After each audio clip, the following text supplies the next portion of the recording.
Welcome back to Jackpotting Around, a podcast about the Utah Jazz that has gained 15 pounds of weight in the offseason. I am Chad Lowe. Joining me is a man who shouldn't have left you without a dope beat to step to, Art Cummings. Good to be back, Chad. I thought it was 16 pounds, but I mean we'll go with 15 as well. They went Um, over 16 pounds. They were like, it was a little crazy this year. People did not I, adhere to the 15-pound rule. I saw 35 on one of them. I'm like, all right, like Grayson Allen supposedly came in at 230. There's no way it's 35 pounds of muscle. Like, I don't know that this is something to brag about. Like, no, exactly. I saw 21. So they just skipped to 16 and went straight to 21. So that one was interesting as well. I did notice they skipped saying pounds of muscle though. And so Will Hardy was like he's gained 21 pounds, which I do believe that. When they always say they've gained 15 pounds of muscle in like 3 months, I am like, I It's don't just think you really not understand. physically possible. Yeah, it's really like that would be awfully hard to do. So 21 pounds in total, I believe, because you're going to end up dropping like 5 to 8 of that probably instantly once the first month of the season's over when they're grinding every day and practicing. So For sure. muscle watch successful, honestly. That Uh, it passed our wildest expectations, honestly. yeah, yeah, and Walker definitely looks like he's added weight. I don't know if all of it's good, but that's kind of where I thought we'd start. I figure, okay, here's what we're gonna do today.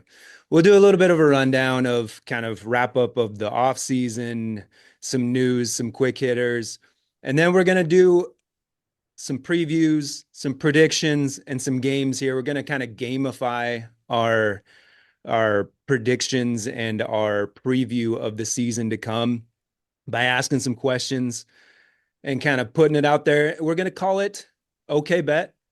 Okay, bet.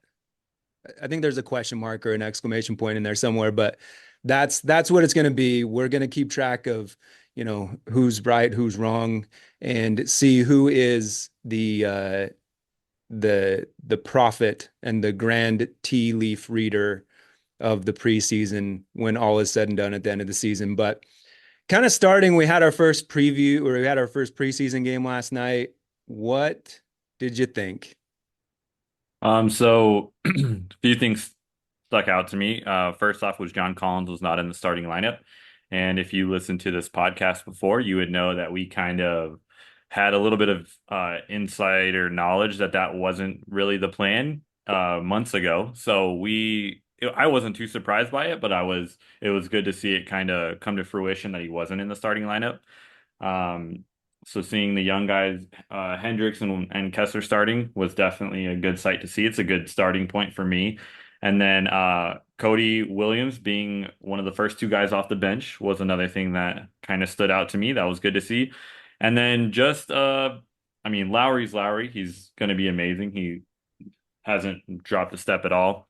And then Isaiah Collier, he had 6 assists in limited minutes. That was great to see. And then my guy Bryce Sensabaugh, I thought he looked great in his limited minutes as well. He looks like he slimmed down and is moving around a little bit better. So just nothing too crazy. Just nothing. But also on the flip side, nothing that I wasn't really upset about, honestly.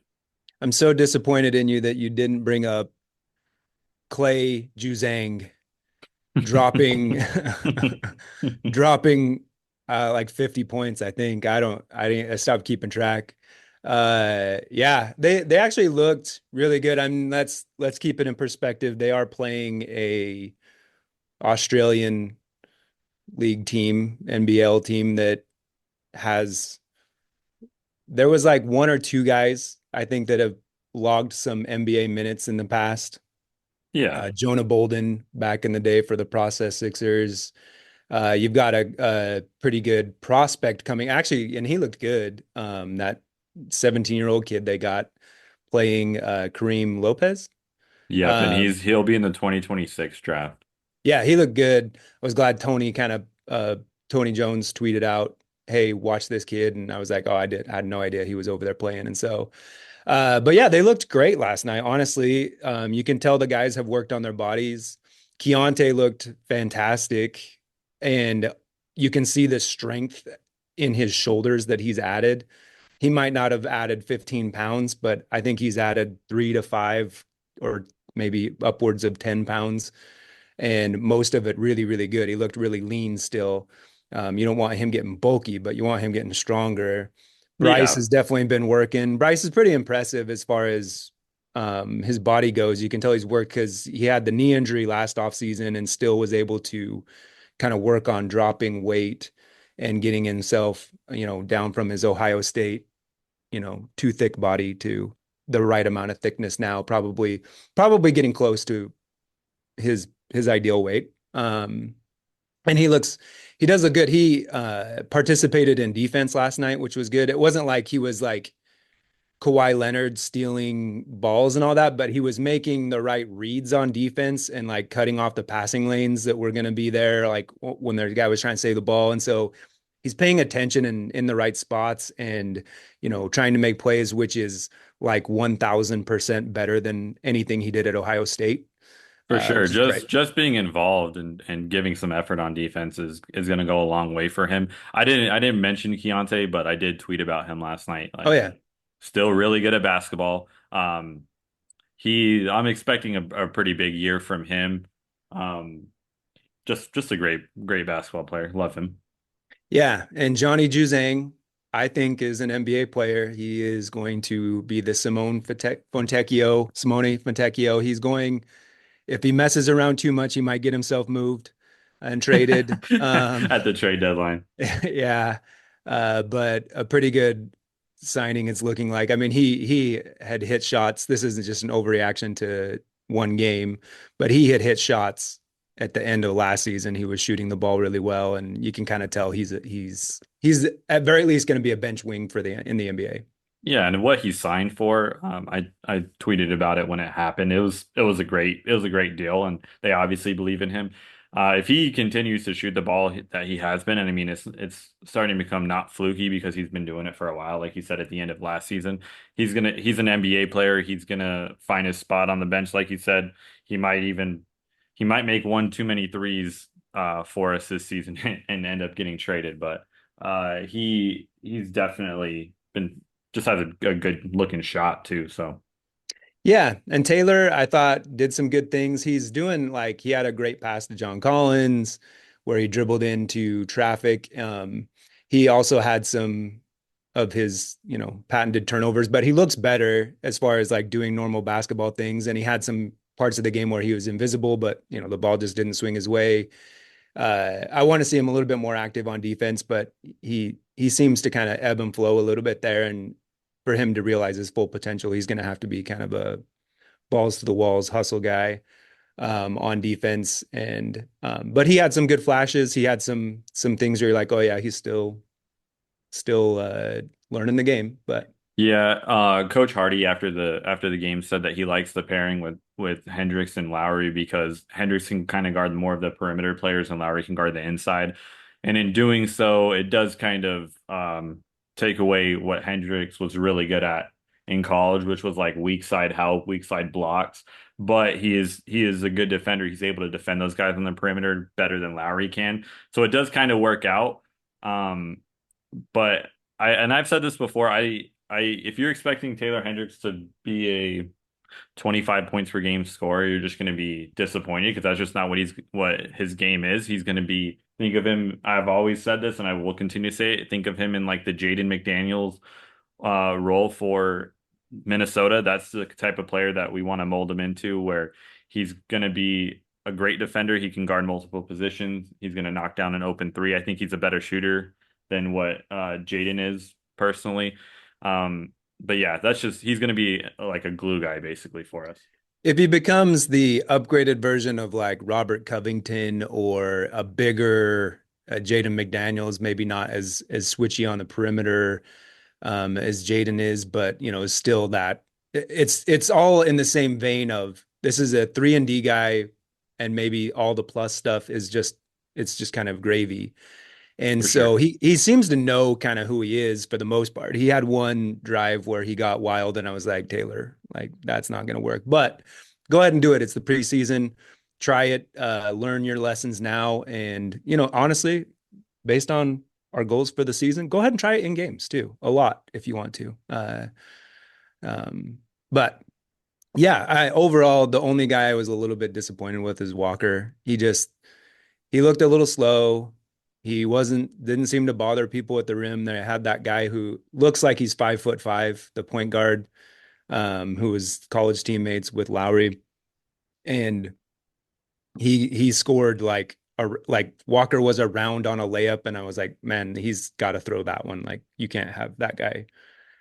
He didn't score over him, but he kind of went around. Yeah. It just Yeah, shouldn't I know happen. what It's you're just saying. that's too big of a guy and too little of a guy. That ball needs to be in the stands. And so there's just been a few times that it was like, man, he's still not going up strong to dunk. He's still trying to finesse everything around the rim and the free throws, obviously, or the free throws. But just one game. Let's get his sea legs under him and see what's what, I guess. Yeah, for sure. I have faith in Walker, but his standout rookie season seems like so far away from now. Like it seems like it's so far in the past for some reason. But hopefully he can get back to that type of play. Just playing great defense, finishing lobs, just a lot of energy and a lot of hustle. It's just I think it's all it's really mental for him. It's all in his head. I think if he needs to get that confidence back that he had, and if he's just one of those players that if he plays with the type of confidence that he needs to, he can be really good. But it's a lot of mental stuff with him right now, I feel like. Yeah, and his approach to I wish he was like bought in on being the garbage man and being like the physical bruiser guy. And I still think in the back of his mind he thinks he's going to be Brooke Lopez banging threes and stuff. And like let's talk about your threes once you get your free throw percentage up over 60%, big fella. Yeah, 0 for 4 Um last night, I think. yeah, and so I for Walker, I think he's trending towards a guy that like you don't just move him just to move him, but he's also not a guy you plan around. Like if you find a center prospect that's bringing you more to the table than what you think he is, you don't hesitate. If you have a trade that brings in a center that's a better upgrade, once we get past kind of the tank season of things, I think that might be Walker's fate. But if the trade comes around that there's a lot of teams that still need centers. And, if New Orleans ends up losing one of their very small, they have like Tice, they have, and that's it. They have the rookie, uh, Missy. Like Yeah. there's a few situations to watch where they're one injury away from saying, okay, fine, we'll give you what you want, Ainge. And I think the Jazz would pull the trigger. I just don't think he's like a big thing to plan around at this point. Yeah, for sure. And even coming in, I think he was just the Jazz didn't draft him. Minnesota did. The deal happened uh, a couple of days after the draft on July 1st. But the Jazz didn't draft him. We've seen with Ochai if they're out on a guy, they won't hesitate to move him. Especially I feel like if they didn't draft him. It's like the same rule. I always compare it to this, but it's the same thing in the NFL with quarterbacks. Like guys are more willing to move off of quarterbacks they didn't draft, just Yeah. because there's just some kind of psychological thing there and proving yourself right on the pick and things like that. So Walker's never really been a guy that I feel like that they are going to plan around or kind of build into the plan for the future. Like I mean, he could prove us wrong and just be awesome this year, but he's one of the guys I wouldn't be surprised that, like you said, got moved. Yeah. Yeah. If we hear about him being untouchable, we'll know It's he's over at definitely that getting point. moved. Yep. Like once they start declaring guys untouchable, that's like putting a for sale sign in your yard. Yep. Sorry, Walker. So I'm going to switch up the order that I sent over a little bit just to keep it grouped here a little bit. But our off season's over. Last time we spoke was in August. Not much happened. And honestly, I kind of went into a funk where it was like, I don't even want to look at the Jazz right now because like nothing's happening. Like it is what it is. Let's just get it started kind of thing. But the off season's over now. Mission accomplished. Like Like, Um, what do you think? I wouldn't really say technically like mission accomplished was because I still think there's a couple guys on our team, and honestly, maybe they tried. I know they Oh, tried hard for they a couple tried. of these guys, but like maybe I might have tried, like not really necessarily tried, but maybe settled a little bit more than they would willing to be. But the best mission accomplished for me would have been moving at least one of Jordan Clarkson or John Collins. Two would have just been amazing. That obviously didn't happen. I know they tried moving both of those guys. They've been trying moving both of those guys. But I just wonder kind of if there's just no suitors or what the returns are. They're willing to just hold a little bit longer, maybe until Collins becomes an expiring contract. Same with Clarkson, or I'm not really sure too much of the dynamics there, but I do know that they tried really hard. But I think aside from that, they didn't sign anybody or trade for anybody that's gonna hurt the tank, which is the number one goal this year. And that's fine with me. I mean it was one of the most boring and not necessarily worse, but like just one of the just non-exciting off seasons in a while after having some of the most exciting off seasons we've ever had as Jazz fans. So it was destined to be a letdown, but not moving either one of those guys is tough for me, but we'll see what happens. It was a stir fry kind of off season. You come home and you're coming home from work and you're like, hey, what's for dinner? And it's stir fry. And you're like, oh, that's fine. Yeah, like It's gonna not get the not my job done. choice, but it'll It's be gonna get the it's all job right. done. Dinner's on the table. It's a relatively healthy dinner. Yeah. But I'm not super excited about the frozen chicken stir fry. I Exactly. do think they checked a lot of boxes. Like my biggest thing for the offseason was addressing Lowry. Obviously, they took care of that. They did have some trade conversations, and I think that could have happened, but I also think that Ainge really just likes to just get wild and be involved in trade stuff. They had the big game hunting supposedly, but I think that's still, hey, they've got to get two guys. And so if they're going to pull the trigger on something, and I think that was smart. If you're like he said, Ainge said it before, we don't want to take a half step up the ladder. We want to take a couple steps up the ladder if we have the opportunity. I think they did really well in the draft. So I do think is mission accomplished in that like they addressed it. They did good. And I think based on how the first preseason went, they're addressing the Collins Clarkson existence the best way that they can right now.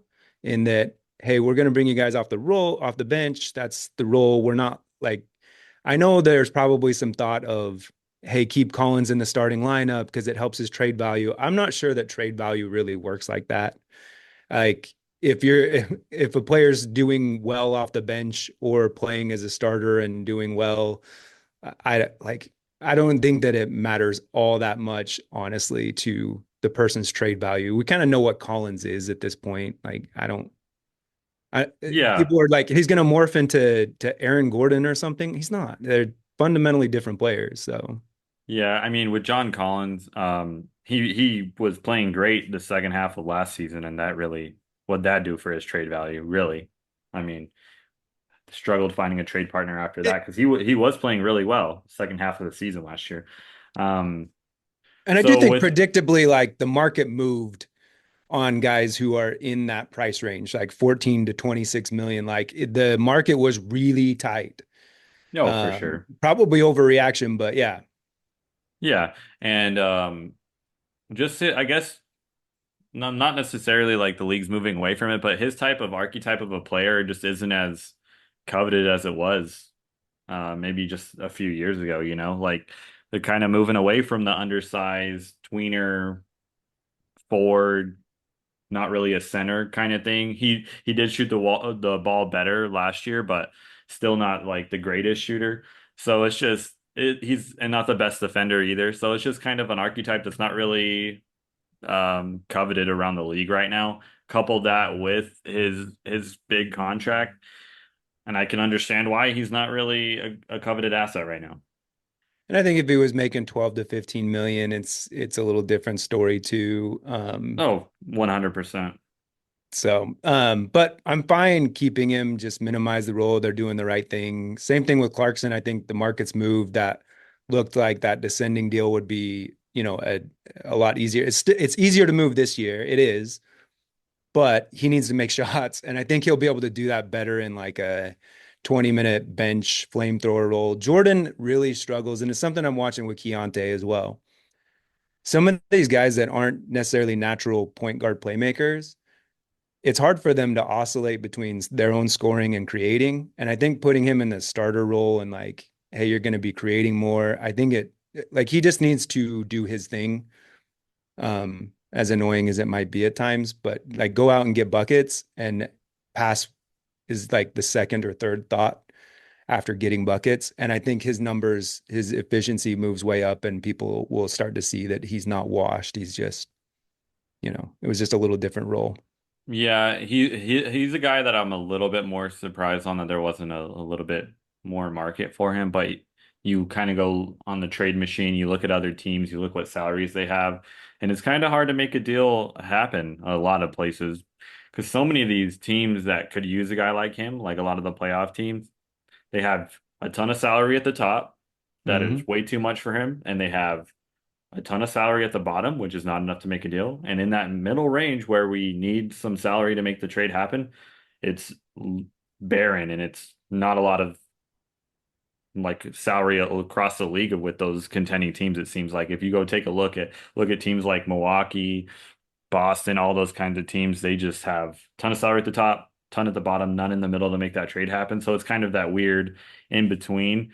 Either you're going to be taking four like lower salaries, or you're going to be adding him to, like we've always thrown around, like adding more salary to him to take on a less desirable contract. That's not really something I'm interested in right now, anyways. So it's just there's so many moving parts, a lot of variables to both of those guys, both of their deals. But I, to me, I understand why there's not a lot of market for them. I would just say for Clarkson, I'm a little bit more surprised that there wasn't maybe a little bit more suitors, but Yeah. Yeah, and I just think trade matching as well. We're going to get into the cat trade, but you looked at what New York had to do because they're over one of the aprons or one of the napkins or something like that.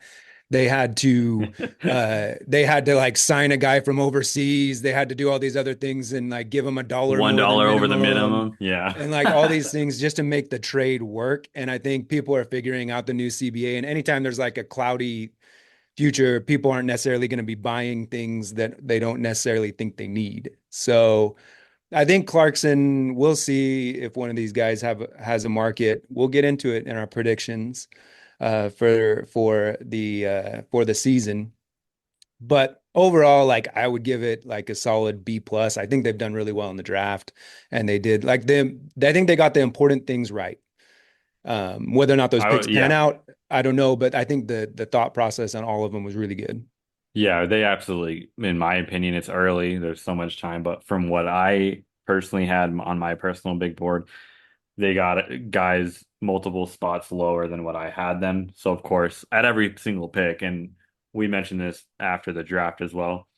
I haven't seen a Jazz draft in recent memory where almost everybody on message board, Twitter, was in unison about who was available and who we wanted to pick at the time. So, I mean, if we're all going to be right or we're all going to be wrong, pretty much. So we're Yeah. all in it together.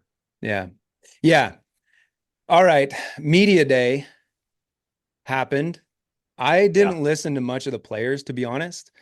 Um, I caught little tidbits of, hey, John Collins wants to start. Well, he didn't, hopefully he didn't want to start against the Australian team. But Yeah. as far as media day goes, there were some themes that I caught, but maybe I'm just, you know, listening through my. Did you catch much of the coach, front office, or player media day, or did you have any things that stood out to you? Yeah, there's just the overwhelmingly number one thing that stood out that was common between a lot of them was the youth movement, which is music to all of our ears. Um, I think they are going to follow through on it. That's just my personal hunch, and just seeing the rotation last night and seeing the guys off the bench, I think they just came to the realization like, look at this draft that's upcoming, behind closed doors, obviously, but like look at this draft that's coming up. Look at all the there because it's I mean Gavoni from formerly Draft Express, now with ESPN, but Draft Guru, he said this is the at the top, it's the best draft in the last 20 years, or something of that sort. Since He he's said been that. covering the draft, he said in the 20 years he's covered the Yeah. draft. So that should just make your eyes pop open and your ears perk up when you hear that. So, and I mean, it's nothing that we haven't really, it's not too surprising because we have said there's a couple of dudes at the top of this draft. Like I know people say it's a like it's Cooper Flag and everybody else, but that everybody else is pretty damn good. So, I think they just see that, and once we get that, you mentioned earlier about getting those two guys. Once we get that one guy, whether it's we'll talk about a couple of guys later, but like get a guy like Flag or Bailey, etc., then you can go get another guy. But let's get that guy first, and our best chance right at the moment at getting that guy, the one we can control the most, is by being bad this year and getting the most ping pong balls that we can. Yeah, that was what stood out to me too, is everyone talked about youth, youth, youth. And I know I argued with many a Twitter person that said, hey, we'll believe it when we see it. We'll believe it when we see it. Well, they don't have much option because 6 of their 15 roster spots are for first or second year players. So that's one thing, is that you removed Chris Dunn, you've removed Taylor Horton Tucker. Sorry, not probably not the main one you needed to remove, but you removed Dunn, Tech, KO. For viewing purposes, he was the number one person to remove. Like at least make it if we're gonna be bad, at least let's not have to be bad and watch Taylor Horton Tucker play. I'm of two thoughts. Like a 10-minute Taylor Horton Tucker stint when you're trying to be bad is fantastic because he's going like spin moves per minute. He'll set the record. And like he was fun if you weren't trying to win. I guess sometimes when he wasn't just dribbling, but we've got too many ball in hand guys. It didn't make sense to bring Taylor back. And so he'll be cooking for the Chicago Bulls this year, hopefully, if he makes the roster. So, Yeah. but yeah, it last and this and again, people are saying, "Hey, I'll believe it when I see it. I'll believe it when I see it." They didn't say this last year. Last year, it was, if you remember, they said, we're trying to make the play in. We think we have a chance to take that step. There was the big question of, well, do we want to convey the pick or do we want to keep the pick since it's a bad draft? And we fought everybody for months before they finally went to, okay, we're actually going to tank and keep the pick. But like, this was not the talk. It was no free minutes, not youth movement. It is a 180 from the talk of last year. And so Almost I a do 360, believe them. honestly. Yeah, I do find it okay to believe them. I understand, hey, we want to see it. We'll believe it when we see it. But yeah, the messaging, they haven't really lied to us in ways the front office hasn't, I didn't think, but there seems to be this distrust with what they say. I guess maybe they have told some kind of not lies, but misleading things with big game hunting, or when they talked earlier in the first couple years of the rebuild about getting, oh, we can make 2 of these type of trades, and it's like, well, I don't think you're necessarily in a place where you're going to start doing that, but I do Yeah, I believe them. mean, I do too. I think obviously the number one thing we have to realize too, and other fans have to realize is like Danny Ainge's not going to go to the podium and give out his 100% plan that he's going to do to everybody. Like, what is he? And I've tweeted this out before. Like, what is he going to gain from that? What is he going to gain from going up there and telling the whole world what his exact plan is? So, of course, there's going to be some gamesmanship. He's not going to say everything that they're doing. I do think, I mean, the convey. Looking back on it, how silly was the argument to convey that pick? And I swear it was gaining some steam. It was probably like 60% convey. Would you rather have Cody Williams or not have Cody Williams right now? We'd rather have Cody Williams, and it's not going to affect our draft pick this year because we are going to be bad this year. So what really I don't even remember the logical argument to that now. So it's like, Well, would they're you rather have Cody Williams or so you not? get rid of the obligation or whatever, it's 2026. I don't, people were like, well, you're going to miss out on Cooper Flag. I was like, Cooper Flag's not going number 11 in the 2025 draft, guys. So like, you're not missing Yeah. Cooper Flag. It was silly. Um, but yeah, I believe that they are going to tank. Bet the under. We'll get into our okay bet section in a little bit, but um, And this is coming from the guys who told you to bet the over in 2023 that it was free money the initial after the initial Donovan and Rudy trades. So yeah, it was absurdly low. Um, okay, so our podcast is primarily a Utah Timberwolves podcast. I know that you and Logan Dragon Squatch are the number one Timberwolves fans, so we got to talk about the cat trade. But let's talk about it. I know that you want to talk about how Randall fits with the Wolves and you really want to break down how it's going to help them in the Western Conference Finals, but let's just talk about it from the lens of the Utah Jazz. Is that good or bad for our Utah Jazz, the cat trade? I have very clear, concise thoughts about this. And for those who maybe first time listeners or don't understand, I am one of the, you can call me a hater. I don't even care. I dislike the Minnesota Timberwolves very much. And we'll just leave it at that. But this trade, my very clear thoughts on it are it hurts Minnesota in the short term. Um, just from a basketball perspective, I don't see how going from Cat to Julius Randle in that offense, where they were struggling to get creation from guys outside of Anthony Edwards anyways, is going to be a plus for them in the short term.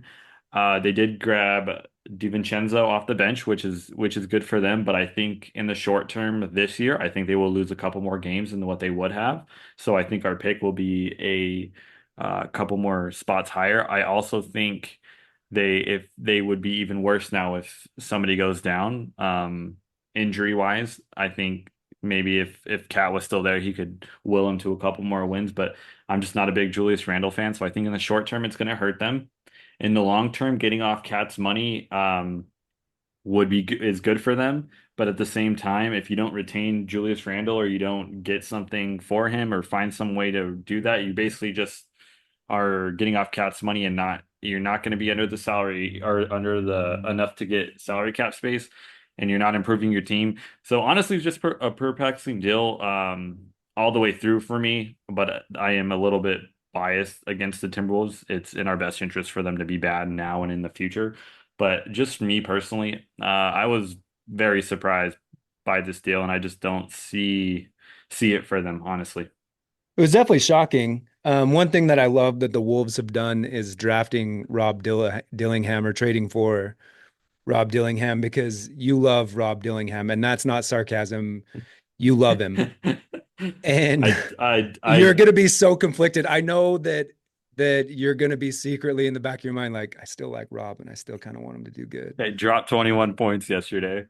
He did look good. He finally got. I was worried about him in summer league. He looked bad, but I think some of those guys need a minute. So I think he'll be just fine. But yeah, I overall with the cat trade, I think it's slightly bad for the Jazz. And the reason why you mentioned injury, like since you have when like, you consolidate talent into one player, it leaves you more susceptible to injury. And so if Cat goes down, you lose all of that production. If Randall goes down, you get Dante. They also got that minor pick that they'll be able to trade for something if they want to. But the thing that Randall does, he does it like I think I agree with your assessment that I think it makes them a couple like if they're all healthy, it makes them a couple wins. It shaves a couple wins off the top of the ceiling there. But I don't necessarily care if we have the 27th or the 25th or the 23rd pick as much as I kind of want the bottom to fall out. And so if they did have an injury, I do think Randall is a better fit than Cat to kind of carry the offense and to kind of do Hmm. more of the playmaking ball in hand stuff than Cat is. Interesting. Interesting. I don't really see it that way, especially with where does Julius Randle like to operate mostly? It's I mean he can shoot the three, but he's a lot more inside the arc oriented than Cat is, and that's where Rudy Gobert is and is in the paint a lot and clogs the lane. So I don't know. I don't think their offense would really it'd be a lot of they'd be a tough watch if Ant went down trying to watch them score some points, in my opinion at least. So I just think Cat it Well, would be more they're not gonna be good, but like instead of going like because Cat isn't the he kind of he'll drive you crazy with the ball sometimes because he will like make some wild passes and some decisions and all that. And so I just think like Randall, he's been a 25 point, 5 or 6 assist guy in the past. Maybe not six, probably closer to five. I didn't look at the actual numbers, but and his shots improved. So I just that was all my thought is that they probably need a little bit more ball in hand as Mike Conley gets a little older. I think as well Dante can kind of fill in to some of their guard depth issues that they might have if they need to rest Mike. Not that he's like a point guard, but Dante can probably like bring the ball up and do the other things that Dante DiVincenzo does and add value versus whatever they were going to pick up the scrap heap. But I well, and overall, you're a noted Cat like hater. I don't like I Cat am. either. So He's but it such a just for weirdo though. It's not even his he had a great year last year. He's just such a weirdo. yeah, no, I mean we've gone over it before. He definitely is, but I'm not a fan of either of these guys. So really, it's just like they're swapping just guys that I just don't like watching playing basketball. But in the end, I don't think it's going to affect things too much. I do think though, in my opinion, that Cat would be able to carry an offense more than Julius Randle could with the current construction of the Timberwolves roster. I will say this to poke holes in both of our arguments that may be like, or I guess my argument that it could be good, bad for the Jazz and good for the Wolves. Cat and Rudy seem to get along really well.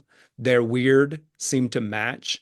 And And cancel each other out. it like matched. It was like, hey, like a yin and yang of weirdness. And so like I Instead of always thought match your freak, it's match your weird. yeah, exactly, exactly. And so I didn't want to make it sexual, but since you went there, no. Um, so Cat not being there to be like locker room stuff matters, especially Rudy. Like Rudy's tried to punch teammates before. Rudy's a little prickly.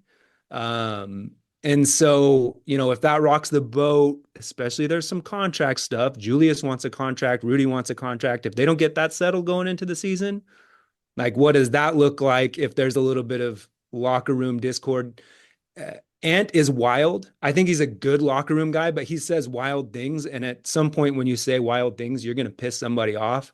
And so something like that could happen. There's enough Tinder there that, maybe overall just the change and kind of Julius isn't an easy player to play with. I do think he's maybe gotten a little underrated. And we'll see how he ends up playing with this group. But there is some additional tinder there for a fire. Like my whole goal with that is to get that pick, get that team to the play in, have them lose the play in. I think that's kind of the best case scenario that you end up having a late lottery pick with some small odds that it would jump into the top of the draft versus going from 27 to 23, 24. I don't care too much. You can usually trade up without much, but I'll take it, of course. If you're going to give me the Yeah, of 24th course. pick or 27th pick, I'll take the 24th pick. So Yeah. anyway, it was interesting though, and it was surprising. For sure. I mean, you did bring up a good point as well. Cat was one of the best passers to Rudy in the paint as well, and he would always just hype Rudy up to the media as well, which means a lot to Rudy. So, I do think that's an underrated part that is leaving the Timberwolves. So it'll just be interesting to see. They did lose Kyle Anderson as well, so Yeah. um, which Um, and they did some pretty decent minimum signing guys, but anyway, I don't expect that pick to be anything other than a pick in the 20s this year, unless there's a catastrophic injury, which is always a chance. Like there's a Sure. chance. Yeah. Otherwise, it's like I think my realistic best case scenario, you like if without an injury, I would say like pick 22 or something. Yeah.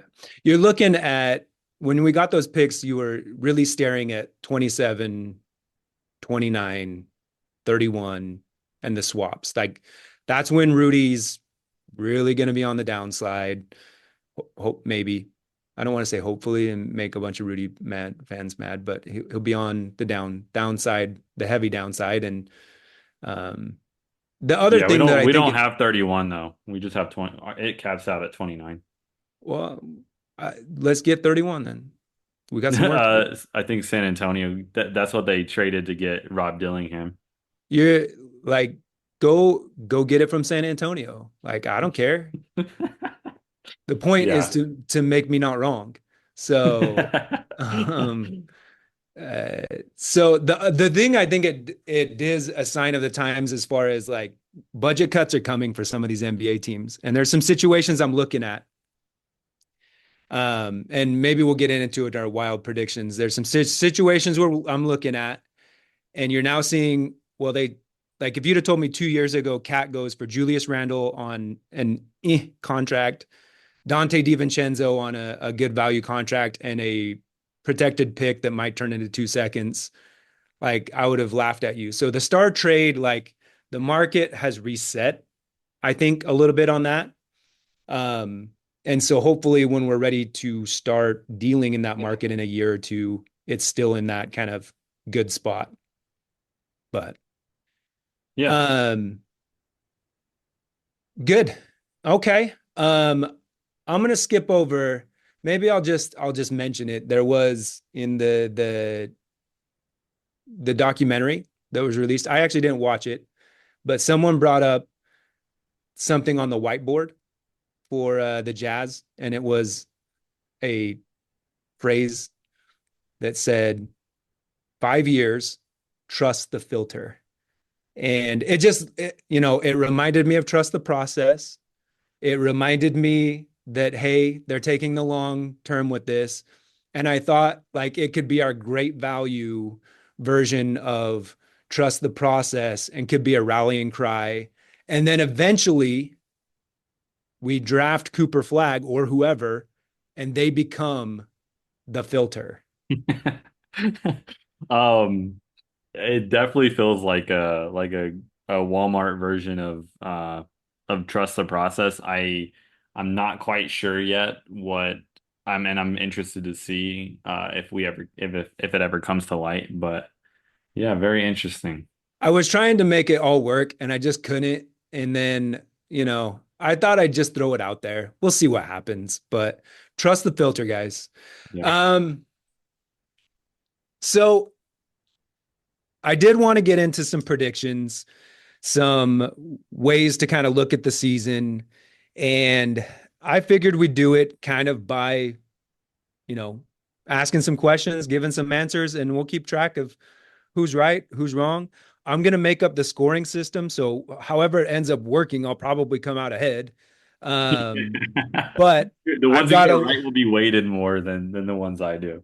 100%. So, the committee of one will help grade this, but I want to call it okay bet. And we can even add to this as we go throughout the year when we disagree on things like Julius Randle or whoever. uh we can go ahead and add and track, and I just thought it'd be kind of a fun thing to do to keep us occupied as the season goes on, since winning games isn't necessarily going to be the biggest thrill.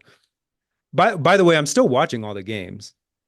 I'm gonna watch almost every game still, even We're if gonna we're watch all losing. of them. We will be here to talk through it with you. And if there's any, of course, any trade action, I'm sure there will be. I highly doubt we're gonna go the whole season without trades. We're gonna be here. All right, let's start with the big one. The Utah Jazz will win how many games? Art. The Utah Jazz in the upcoming season will win 23 games. Woo-hoo-hoo. Yep. I am going. I think that's fairly low, pretty low. My number one thing is we're playing the young guys off the bench, and no matter how good our starters are, if you don't have a good bench, you could still be end up being pretty bad. And I could see some hurt lower backs, some hurt hamstrings. Soreness and tightness will be abundant. Oh, for sure, for sure. I could see a lot of that happening. And just, they have the worst lower back strain we've ever heard of, and they're out additional, Contused. very contused. Just contusions all over the place. We're going to lead the league in contusions. So I'm going to go 23 games. You going higher or lower than that? Um, I'm going higher. I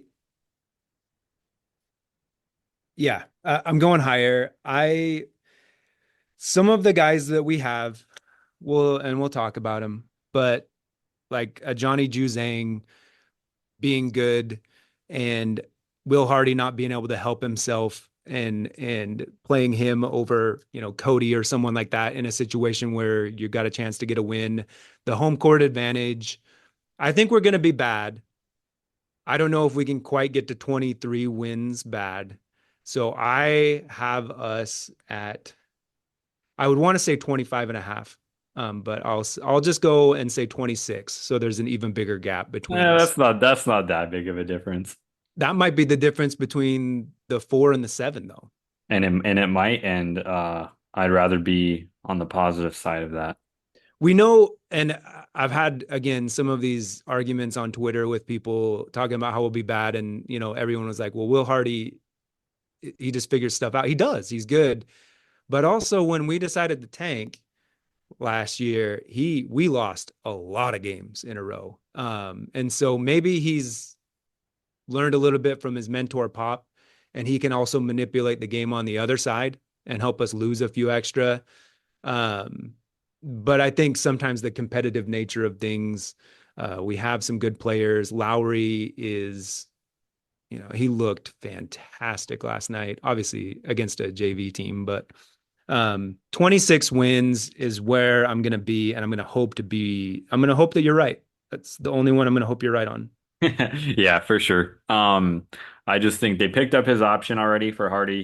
He's gonna be like they're just saying like, hey, no matter what happens this season, you're gonna be our coach. There was a few comments from Lowry recently that made it kind of seem like he's kind of in on it as well. He knows we're not going to be very good this year.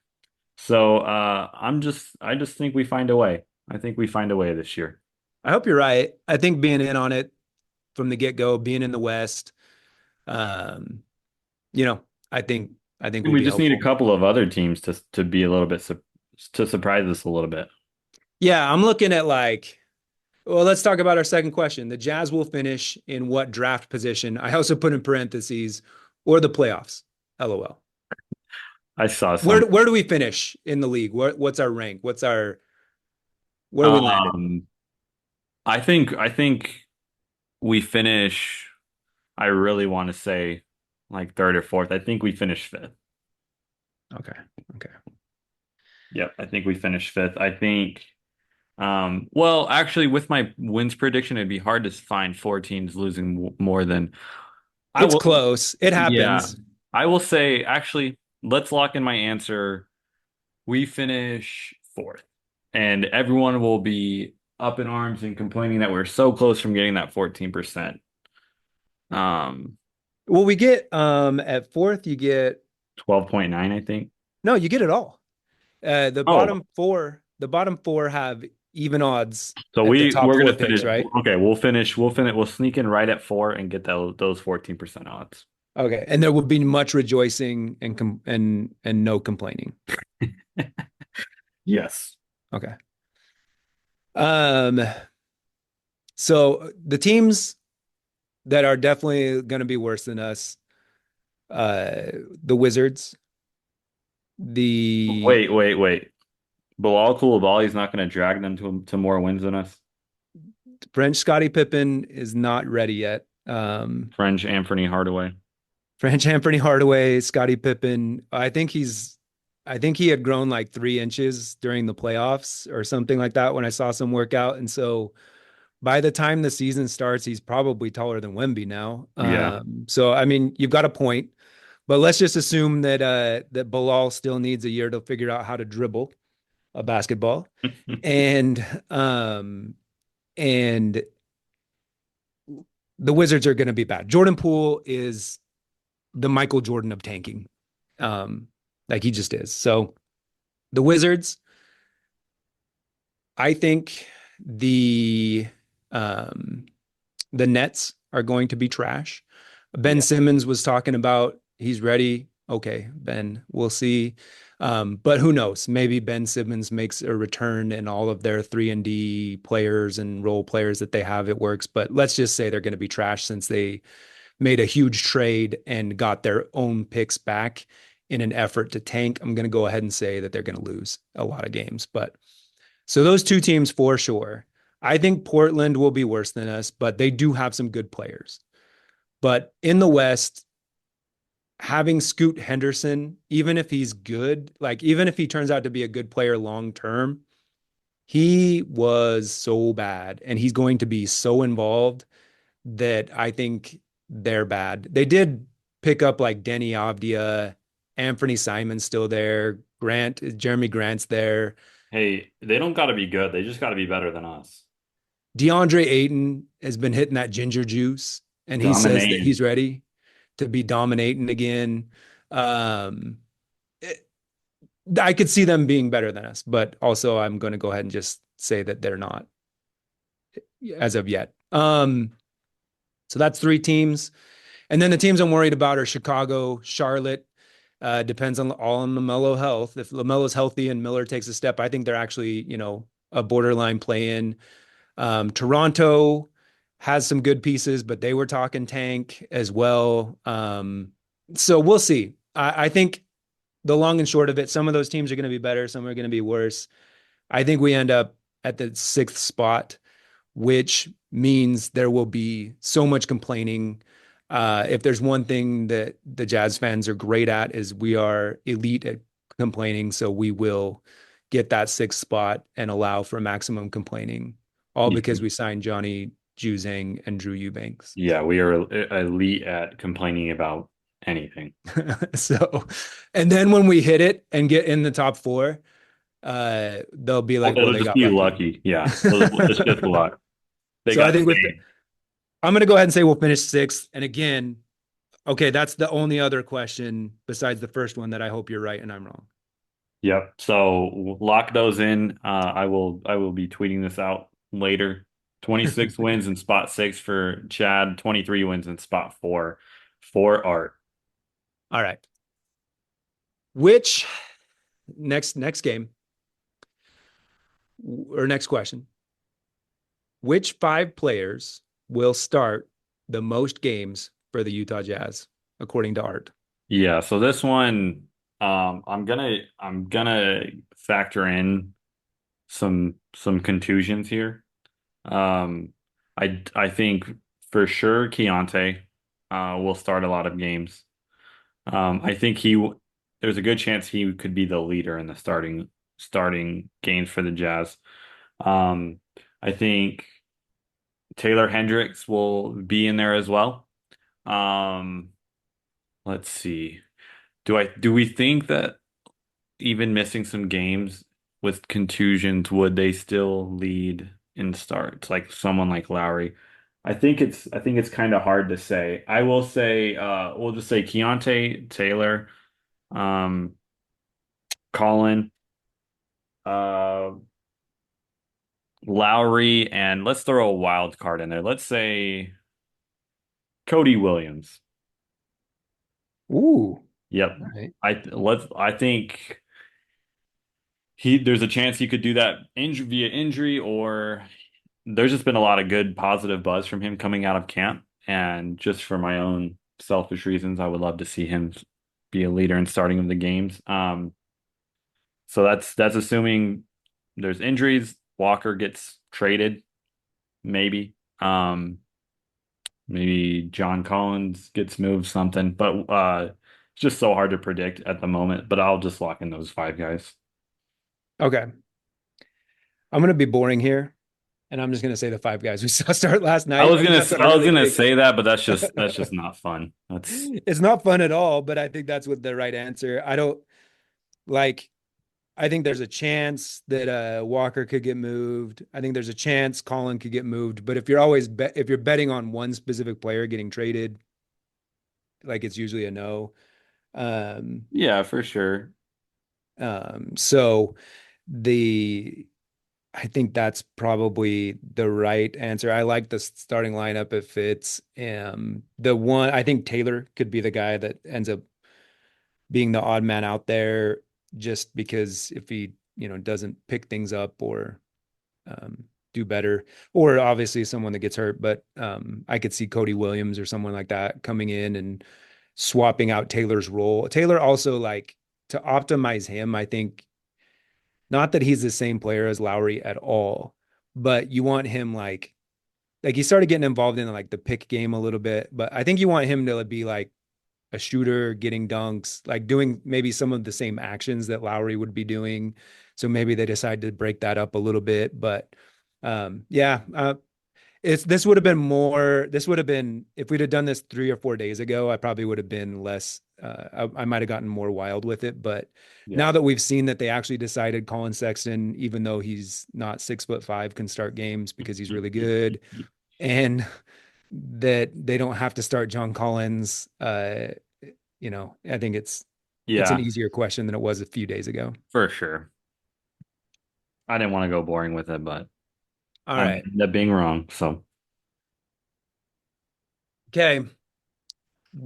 I hate this question, and I hate that my brain made this question, but maybe along the lines of trusting the filter, we have six prospects. We have six guys we love that we've drafted the last 2 years. I don't like, there's not one guy I don't like. So this is the Sophie's Choice player eliminator. It's likely that we didn't go 6 for 6 on these picks. Like, just historically, that would be tough to do. So part of the reason for this season and the next year or two is the development, but it's also the filter. We got to trust the filter, and some things are going to get filtered. That's what filters do, is they eliminate some things. And so right now, each of us are going to eliminate one young player, and that doesn't mean they're going to be a bust. Doesn't it? It just might mean they get the Ochai. They yeah, might get moved, or they might, just not be part of this team when it's good. But if you had to bet right now, of those six guys, which one are you eliminating? And we're going to eliminate another one in the season. I was going to say we're going to eliminate three this season. We're just going to eliminate one more, because I don't want to eliminate half of them, because I honestly think there's a good chance we went 4 for 6. Like, we had 5 for 6. Like, I think there's NBA players throughout those six players. yeah. I want you to go first on this one. Oh, damn you. I went back and forth a million times. What I wanted to say, to just see if I could get a vein popping out of your forehead, what I wanted to say was Bryce Sensabaugh. I thought that's who you were going to say, honestly. Bryce has a tough road as a guy that probably wants to be more of a ball and hand guy, but he's a good enough shooter that I think I I don't want to see him in as a primary ball and hand guy. I'd rather see him playing more like Johnny Juzang, where it's like, hey, you shoot or you drive, like instant reactions. Like, I don't necessarily want him running a ton of actions. I think he sees things a little late. He can improve on it, but I don't know if his like passing instincts or all that. But he did have a couple okay passes last night. Um, but I wanted to say Bryce, but he looks good. He looks like he's improved on some of the things that will hold him back. And I just think he's going to be, at very least, he's going to, not that he's the same player as Malik Beasley, but he might hit that same kind of, oh, they got Bryce on a minimum, and like be around the league for 12 years. Um, so I'm not going to say Bryce. I will say, I know the other guy you think it is, and it's not going to be him. I'm going to say Collier, and Ooh, it hurts a lot because ooh, I do think he could be pretty good. And I think like he's one of like, he's kind of a home run swing. Like, if he figures it out and is really good, he, might be one of the best of these six guys as far as his career goes. But just because of the position, and he almost has to be really good, otherwise he's just going to be like a career backup point guard journeyman. Like the bar is higher for a guy who is going to be a point guard. So and because he's got some rough edges he's got to figure out in addition to having the high upside, like the shot is rough. Um, the passing is like he throws some passes, like I see what he's going for, but it ended up in the eighth row. Yeah. And it's fun. Like, let's do it a lot this year. But that's who I'm gonna say for now, just because and we haven't seen him as much. Um, and it hurt. This is the Sophie's choice. We're picking our children and we're killing one of our children. Like, this isn't good. We're gonna be in therapy over this later in the season. Yeah. Um, this is so hard. I really don't want to pick any one of them. There is someone If that's you don't pick one, they all die, just so you know. oh, I know. And I'm not talking to NBA, they all die in this I scenario. kind of have I'm not ready to pick him now, but I kind of have a hot take one that really pains me to think longer term wise. Oh no. Yeah, I do, unfortunately. But for this one, I think Kyle Filipowski.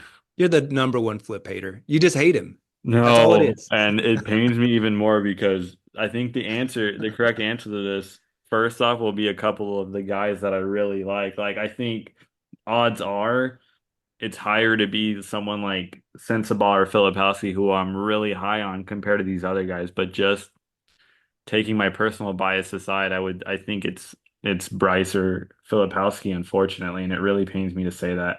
I just think their games and their skill set, and what draft equity we have in them, it would be easier to move on from. Not that I think that would save someone else, but I think just purely based off of that and maybe just believing in some of the other guys. Like, obviously, I wouldn't put Cody's still a rookie. I wouldn't put Keontae in this, but like, yeah, I think it's Kyle Filipowski for me. You just think he's like a Plumlee or Zeller. You're just, you Just just so you guys know, these are all things that Art and I were in a heated debate years ago about Kyle Filipowski, and I dropped the this is a Plumlee redo or this is a Zeller redo. He's on the same lineage. I don't think he is that, but I wanted to and go for the and jugular by calling him a Plumlee Zeller. and this was back when he was a lottery prospect, and He was never a Chad, lottery prospect.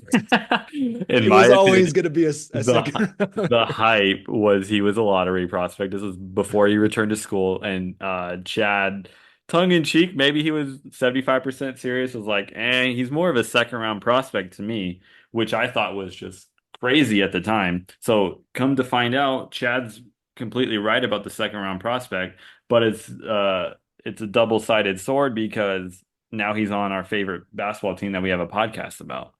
I So and my take was actually he's a late first, early second guy, and I like him there. And so I like the pick where we took him. It was just, recalibrating to that. And I honestly like he should have gone higher in this year's draft. The weird girlfriend stuff like it's weird. That's all it is. Like, how does that, with all the stuff these young guys have going on, how is that something that hurts a guy's draft stock anyway? If it did, maybe it didn't. Maybe it was the other stuff. But I think Kyle has enough juice and like he has an easier path to being a good rotation piece than a guy like Collier, just because of the position and the needs. Like he yeah, has a chance to be, I don't know, like a I, great third big or a low level starter, in my opinion. And for Collier to be a low level starting point guard is still a really high bar. Like Tyus Jones got a minimum contract. yeah, Like no, I mean that's a good point. I just believe in Collier's talent a lot more. I think he's a special talent. Even last night he looked good. Um, I think it's just hard.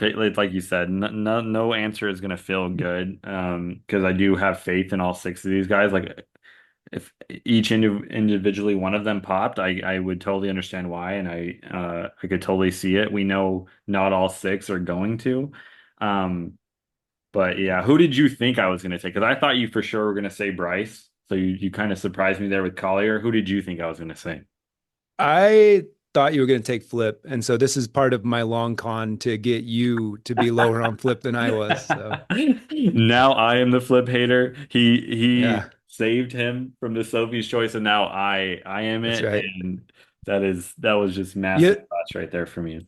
you know what's cool about the exercise is that it literally pained us. And in the past, we'd be like, Udoka, like raise our hand, like I volunteer Udoka as tribute. Like, Tony you know, Bradley. Tony Bradley, yeah, like there's been a lot of guys there, even like Ochai. I was I would definitely Ochai's. Well, I wasn't Ochai's number one hater on the internet, that's for sure. But But hey, you um, ended up being right about Ochai. I'll give you props there. I mean, I was sort of in the middle that we had guys saying he was Klay Thompson, yeah, and then calm down. we had guys like you who were his number one hater. I was trying to be in the middle. It turns out in the middle was probably even too high on him. But yeah, that's where we're at. Even hey, there was a tweet McCade tweeted out like a year. He's McCade's a Jazz fan on Twitter. He tweeted out a year and a half ago, like what would be the lowest pick you would trade for Ochai right now? Like what would be the absolute lowest pick you'd take? And I swear 50% of the poll was like top three, top five. Like it was insanity. That's just Yeah, how peak Ochai's value got to Jazz fans at one point. I mean he was untouchable for a minute. Yeah. So yeah, that was a painful segment for sure. We'll do it again at the trade deadline. I I hope some of the guys I do like will not be my number one options, but we'll see for Yeah, sure. yeah. Um, all right. So we had a small break. We edited out. Here we are. Art has killed Flip. I killed Collier. Um, we both felt awful about it, but doubling back here on a question that I kind of skipped over that I wanted to that I think is a fun one too. Rank the rookies in terms of minutes, who will get the most to least.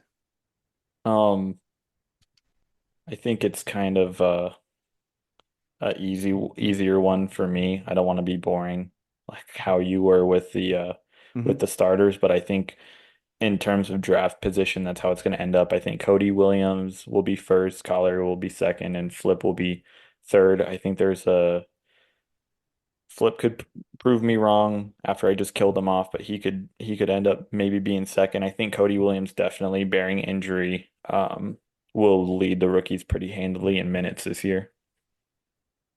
Cody's my number one. Um, And he should be.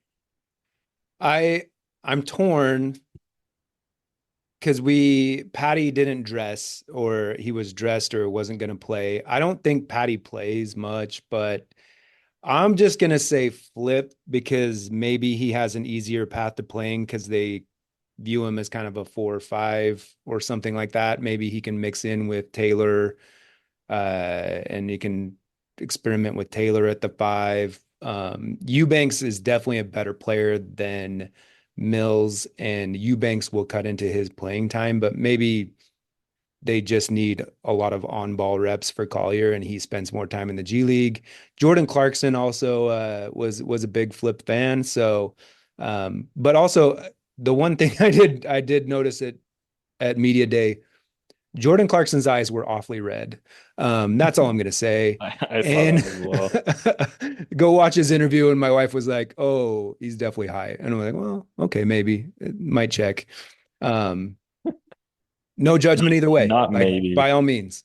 But he did talk about Flip, and so I just to be different too, because I'm legitimately kind of a coin flip on him and Collier. I'll take Flip also because I'm Flip's number one fan. Yeah, and your Collier's number one hater now. So glad we got that Oh man, you established. Speaking of, you flipped that around on me. I don't like that. Um, okay. Because you killed him off, then you put him last in minutes this year out of the rookies. Like explain Maybe yourself. You can't. maybe I'll just join this brand and that will be my brand and I'll make so many friends. So, let's do over unders. This is our over under section here. Let's do it. Um, okay, over under zero point 0.5 MVPs this season for Johnny Juzang. Just kidding. You should take the over though. The real question I have, the over under zero point 0.5 players with the initials JC are traded this year. You know, I would love nothing more than this to be an over. Um, and just for that sake, I'm gonna say over. I because it's a pretty decent chance I think one of them gets traded. You're not making me choose which one, so the chance that just one out of the two do, I'll say the over. I don't feel good about it though. I think the odds would probably favor the under. Yeah, and I'm taking the under. They're going to build a statue for Jordan Clarkson in 10 years. Jordan Clarkson will still be on the roster. He survives all the nuclear holocausts, and He wins a championship with Cooper Flag. John Collins is the only guy that like immediately after signing his rookie extension, it was like the Hawks have made John Collins available for trade. So he's always on the block and just, he's not going to move. He's that house. He's the restaurant on the corner that's always under new management. Like he's there. He's just always out there on the block. So I think he'll be here. I don't think Danny will settle. And so end of the season, I think neither of those guys are traded. And that will be at least the top five of things that get complained about on Jazz Twitter. Yeah, and Jordan Clarkson, he's a hard guy not to like. I think he's a lot more bearable for Jazz fans to watch when he's not playing 18 minutes straight from the middle of the third quarter to the entire fourth quarter that I mentioned a couple times last year. Mhm. So I think when he's a lot more bearable to watch when he's playing 20 minutes off the bench per game, which I hope is what becomes the norm. So um yeah, I just wanted to add that in there, but uh, definitely think it would probably end up being one of these guys getting traded. But the odds All are right. not favoring them. So All right. Over under two trades during the season. now this one's, Number of trades that the Utah Jazz participate in. yeah, this one's a little bit trickier because I just want to say before we move on forward, I think you absolutely crushed the lines on these. Like I'm looking at like you didn't give much room for me leaning one way or the other because I would put the lines on a lot of these the same way you did. So Look, you did very good job there. you can call right at two if you want. That's kind of where I would lean. I think we see maybe someone like I said, maybe like one of those JCs traded or like Walker traded, and I think we see maybe a smaller deal. I would say write it too. I would lean towards I think the under reluctantly, but I would say write it too is what my prediction would be. Okay. Um,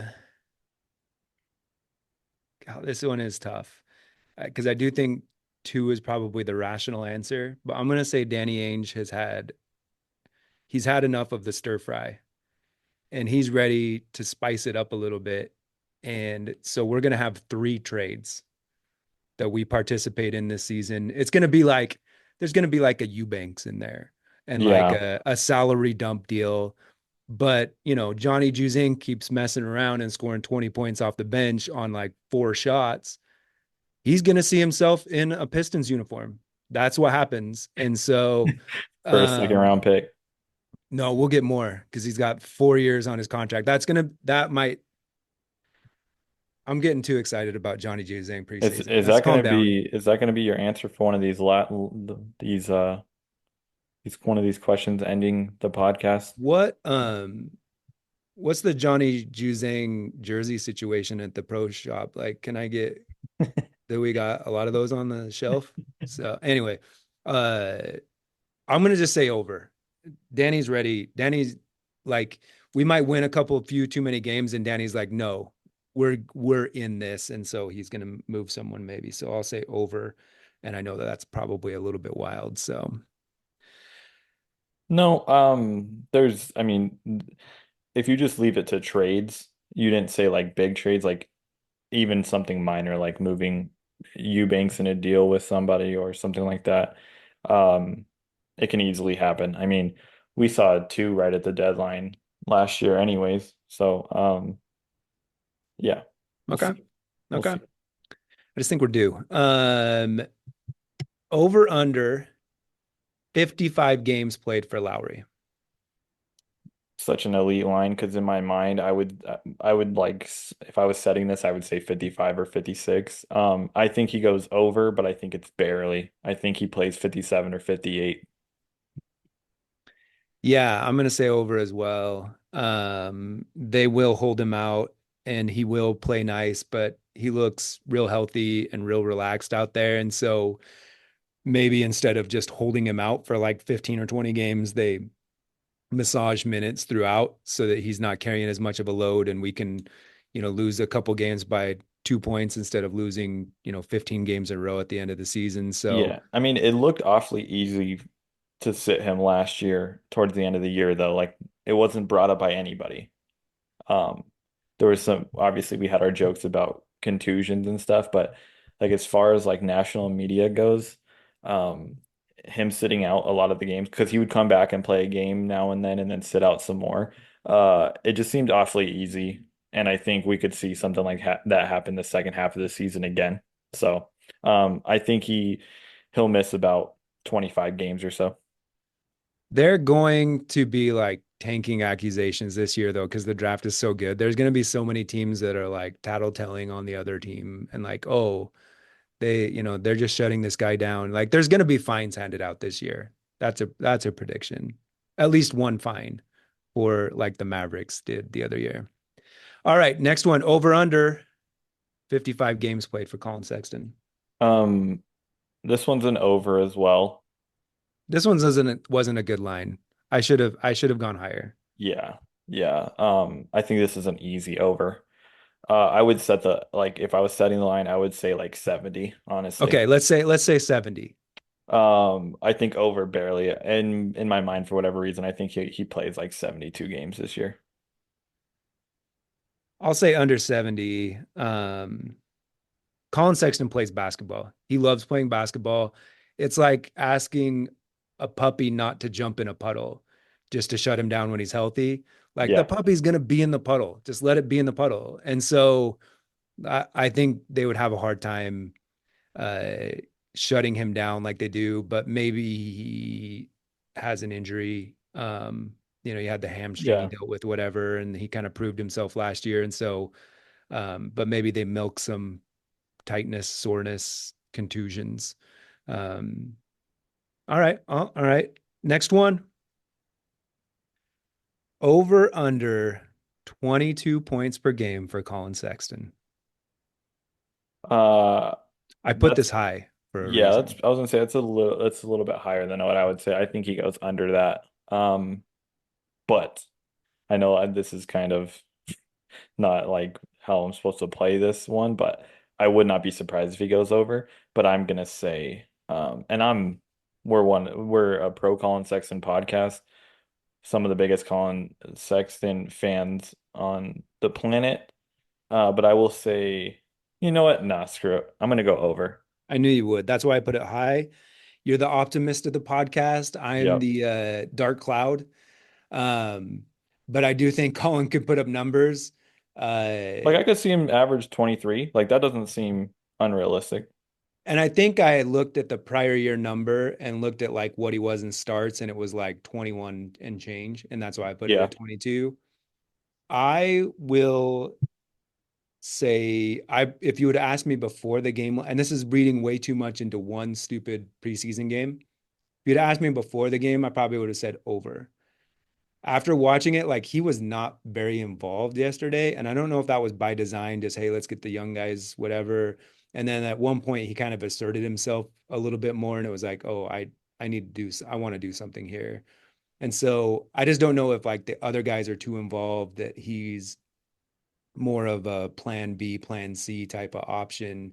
And Yeah, so, just with the guys he's starting with though, if we see him start with Hendricks and Kessler for the majority of the year, uh those guys aren't going to be taking a lot of looks away from him, and he's one of those guys who will go get it.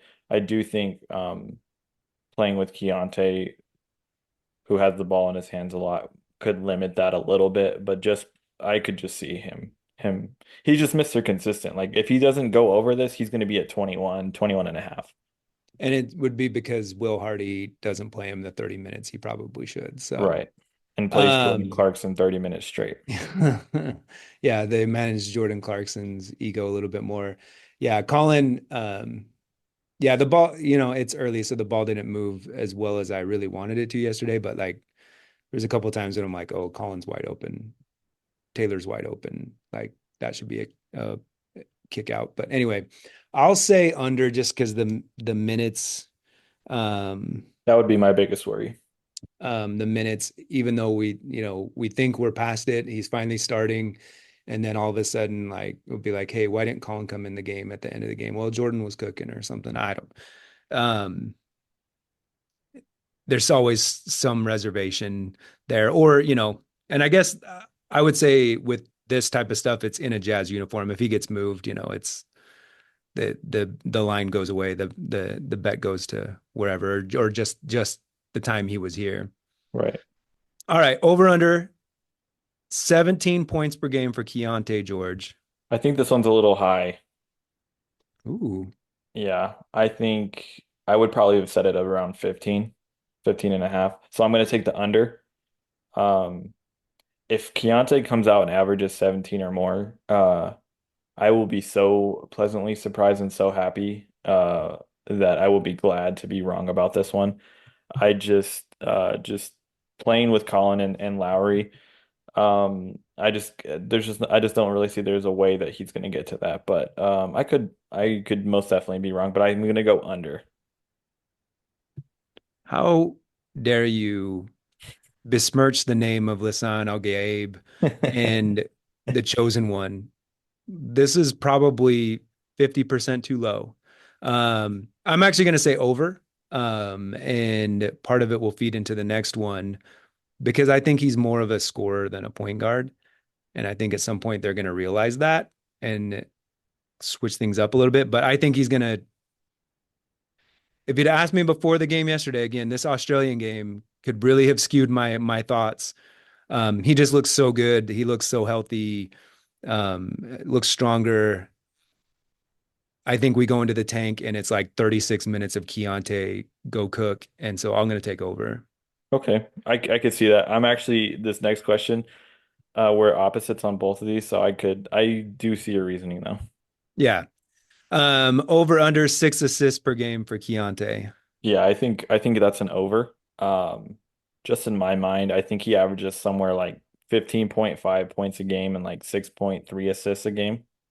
Um, just off the top of my head, but I could definitely see it going the other way, but I think 6 is right around the number I would put this at, but I think someone like 6.1 to 6.5 seems very reasonable because there's going to be games where he gets multiple double digit assist games, and then just getting to like 7 doesn't seem too lofty. So I think he can definitely make it. Yeah, and he did kind of talk about this in his media availability that yeah, I'm looking to get more involved, more people involved. There's something about Keontae that I just get bugs me a little bit. His pacing is so slow for a point guard, and you see it when Collier comes out or when Collins out there, is that they push the ball a little bit more. And I just don't know if Keontae, like when he moved off ball, and if he were just to like rock it up the court and have someone else come bring it up, he could still be do a lot of creation stuff.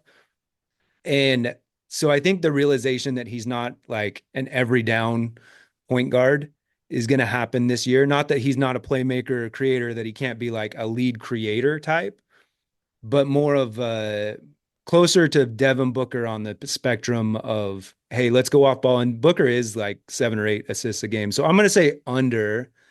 Um, just because I think they'll realize that, hey, he can actually be an efficient volume scorer if we toggle his role a little bit this way rather than do it. And some of those things is just like, even in summer league, I'm like, oh my gosh, Keontae, push the ball up. Like we seem to cross half court like right at 7.5 seconds Oh, so often. And for I'm sure. just I there just needs to be a little bit more urgency. And maybe that's just a stupid thing to latch onto, um yeah, I think he's a little bit too deliberate right now. And so maybe things pick up with him moving off ball at least, or having another initiator. Anyway, I'll take under. So you're predicting something like 18-5 for him. Yeah, it might be like 5.9 assists per game, um, depending on minutes or something like that. But, a little over 17 points, and right, like six is, it's like the tipping point for me. Like he could hit it right on, or, be just a little over and I wouldn't be shocked at all. Yeah. So If I mean if we he's a think good passer. Keontae's the golden child now, if he averages over 17 a game this year, Build the you, statue. yeah, for sure. I liked what I saw. So Oh, I we'll mean, see. I love Keontae. Even even I in summer just league when he was playing with Collier and Collier was pushing, it was like, oh, now he's efficient Keontae who's scoring, and he's looking to score before looking to get others involved. And when you're bringing the ball up in a point guard, like you're dealing with a lot. And so I just wonder if he like came off a pin down and someone else was initiating, if he might be more efficient and have a higher volume of scoring and also be able to create still off those actions. But yeah, for sure. Yeah. I can't, yeah, 17's just like it's like right where the line should be. Um, I mean, he did average 13 as a rookie in 27 minutes, so maybe I'm a little bit too low on that. It just would be hard for me to see like Lowry averaging 23, Colin averaging 22, and Keontae averaging 17 and a half. But yeah, it at some could, point you're like, wait, we're going to score 150 a night. We right. might, we might give up 175. So Exactly. All play right. fast and loose, goose those numbers. Over under two stocks, so steals plus blocks per game for Taylor. This is one of the harder ones for me. But if he plays full starter minutes, I think he can go over this, and I think it would Oh, be, easy if he plays full. Like, what are you yeah. talking about? Full starter minutes, like a number. Like at least 30 minutes a night. Okay. Yeah, like if he plays 30 to 32 minutes a night, I think he can hit this. Um, I think it would be like I just think for sure. But I could just see him playing like 27 minutes a night and coming close to like 1.9 or 2.1 or something, but I'll take the over for this for sure. Yeah, I'm taking the over, and based on him starting, I was more worried about the minutes than the activity. Like he Yeah, he exactly. he he was per 36 like 2.5 last year, and you got to figure that's going to get a little bit better. So if he's getting 28 minutes, he's going to push this. Do And you I think he think plays? How many minutes do you think he plays? 26 to 28 if he's a starter, kind of Yeah, like that Collins did last year. so that'll be kind of close It'll because be I think if close. he it'll be closer to the line if he plays that anywhere from 30 and over, he's gonna hit it for sure. I have to stay on brand with Tay Henney as the truther. So even if it gets dark and he dribbles like Stanley from The Office, I don't care. Yeah. I'm gonna stay. I'm gonna stay on the Tay Henney Island. So again with Taylor, over under 2 3-point field goals made, not attempted, made per game for Taylor. Um, it's so hard without knowing what his minutes are gonna be. Uh, I think I'm gonna go over. I just think he was good for at least one a game last year in his limited minutes, and then when he started getting more minutes, I think a lot of his shots are gonna be coming from open looks from three. So I think he can hit the over on that.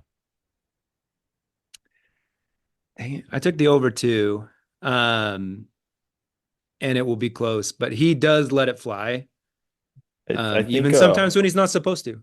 yeah, no, exactly on a I think dribble I think pull up fast break. I think he's a coachable kid, and a coachable young man. And I think that Will Hardy has told him shoot it. So, I think a harder line might have been like two and a half threes per game.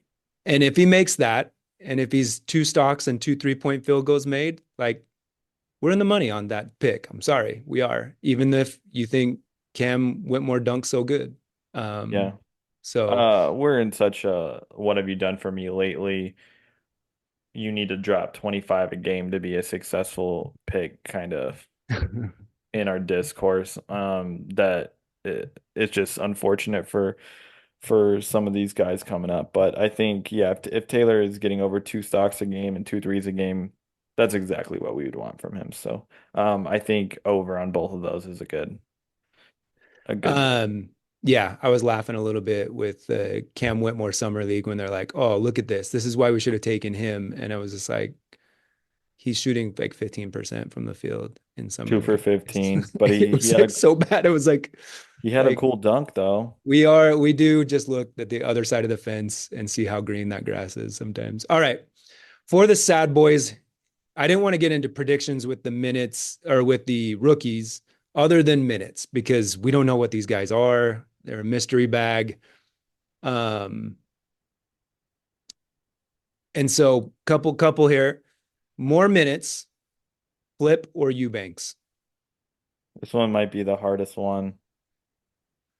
Actually, there's a couple of these are hard. I would say Flipper Eubanks. This one's hard. I'm gonna go with I would obviously we know what I would like, but I'm gonna say Eubanks gets more minutes per game. That's the correct answer. Drew Eubanks is like the coach's dream guy. He plays so hard. He fights people. He practices Yep. hard. Like he's going to be the guy that we complain most about the minute thing, I think, potentially.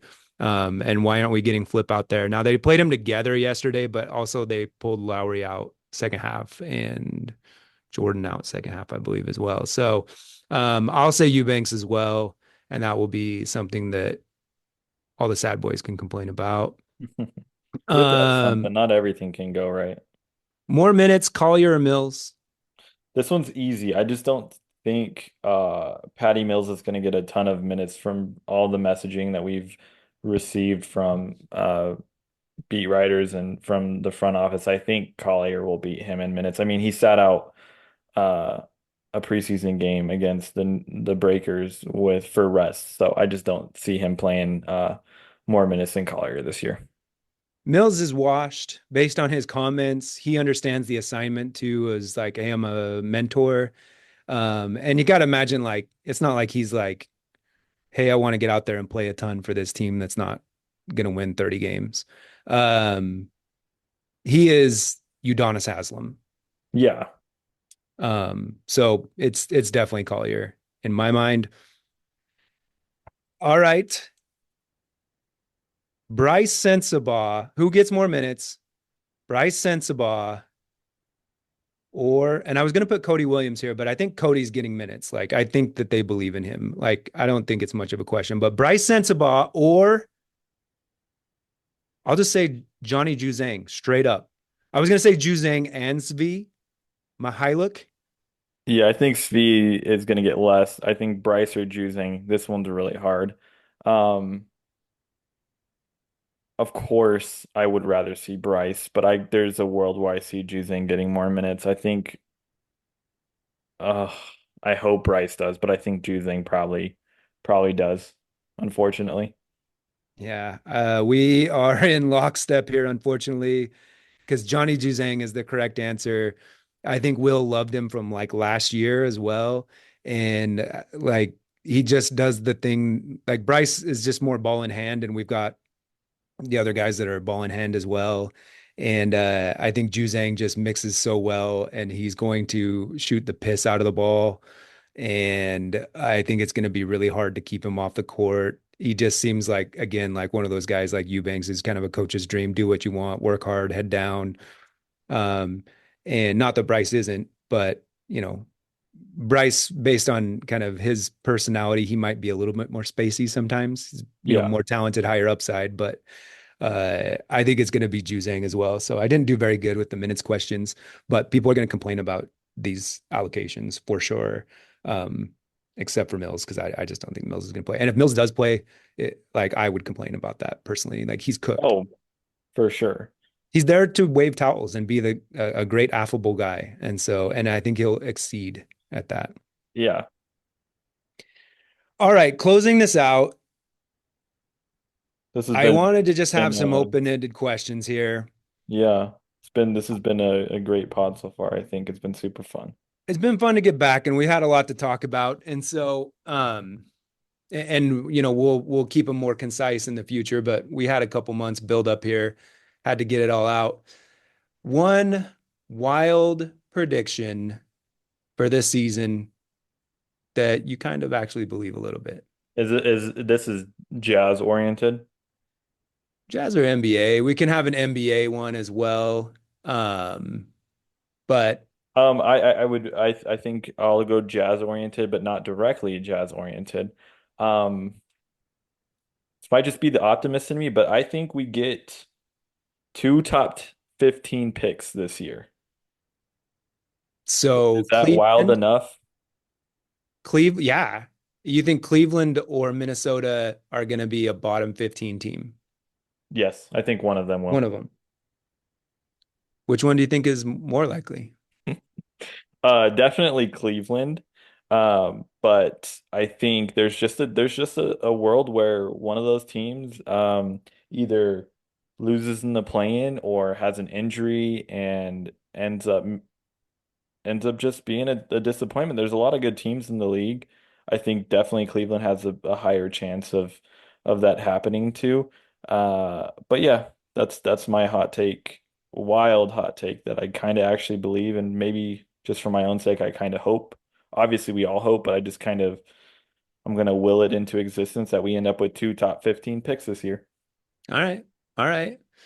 Um, I'm gonna say, and after we've set this whole thing up of we're tanking, we're tanking, we're tanking, I'm gonna say the wild prediction that I kind of actually believe in my mind where I'm like, oh man, the Jazz do end up making a trade for like a Brandon Ingram or something because the price gets so low Hmm. that Danny can't help himself. He's Trader Danny down at the swap meet and people are giving away money. Why wouldn't he do it? It's free money. It might not screw the tank up, but it will cause, for me even, to join the sad boys with what are we doing here and freaking out a little bit because Danny cannot pass up the Bath and Body Works sale. It's free money. Why Why are we wouldn't not? he And buy so three to get three free? exactly. Like I'm not trying to lose money on this deal. And so he is going to do that. I kind of believe maybe it could happen and I'll hope it doesn't, but For a second there, a I thought you wild were gonna say section. we make the play-in or something. No, in the West, no. Nah.